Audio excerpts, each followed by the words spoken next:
Positive തിങ്കിങ്ങും മാനിഫെസ്റ്റേഷനും തമ്മിൽ എന്താ ഇപ്പം ബന്ധം വരിക? ഈ എനിക്ക് പെട്ടെന്ന് പറഞ്ഞപ്പോൾ അതാണ് ക്രാക്ക് ആയത്. പോസിറ്റീവ് നിങ്ങൾ ചിന്തിക്കുവാണെങ്കിൽ അത് നിങ്ങളുടെ ലൈഫിനെ ഒരു സൈഡിൽ എഫക്റ്റ് ആകും എന്നല്ലേ ഉദ്ദേശിച്ച് വരുന്നത്, ആണോ? തീർച്ചയായിട്ടും. പക്ഷേ ഒരിക്കലും നമുക്ക് പോസിറ്റീവ് തിങ്കിങ് ഒരു സ്ട്രാറ്റജി ആയിട്ട് നമുക്ക് എടുക്കാൻ കഴിയില്ല എന്നുള്ളതാണ്. And hope is also not a strategy.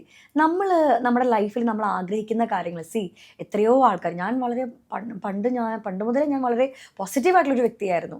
പക്ഷേ ഈ കോൺഷ്യസ് മാനിഫെസ്റ്റേഷനെ കുറിച്ച് അറിയുകയും ആ ഒരു ഹീലിംഗ് അല്ലെങ്കിൽ അലൈൻമെൻറ്റ് ആ ഒരു ജേർണിനെ അതിലൂടെയൊക്കെ നമ്മൾ പോയപ്പോഴാണ് ശരിക്കും പറഞ്ഞാൽ എൻ്റെ ലൈഫിൽ വിസിബിളായിട്ട് മാറ്റങ്ങൾ വരാൻ തുടങ്ങിയത്.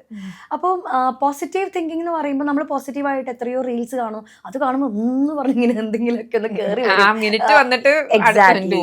അതായത് ഇപ്പം നമ്മുടെ കൈ ഒന്ന് ഒടിഞ്ഞിരിക്കാന്ന് വിചാരിക്കുക, ഫ്രാക്ചർ ആയെന്ന് വിചാരിക്കുക, നമുക്ക് നല്ല പെയിൻ ഉണ്ട്, ആ കൈ വെച്ചൊന്നും ചെയ്യാൻ പറ്റില്ല അല്ലേ?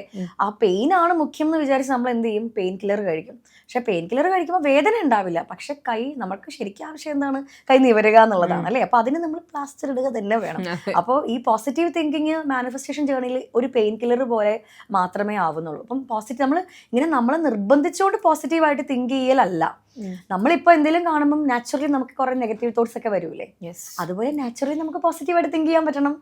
അങ്ങനെ സംഭവിക്കുമ്പോഴാണ് ഇത് നമ്മുടെ ലൈഫിൽ ഭയങ്കരമായിട്ട് ഇമ്പാക്റ്റ് ചെയ്യുന്നത് ആക്ച്വലി.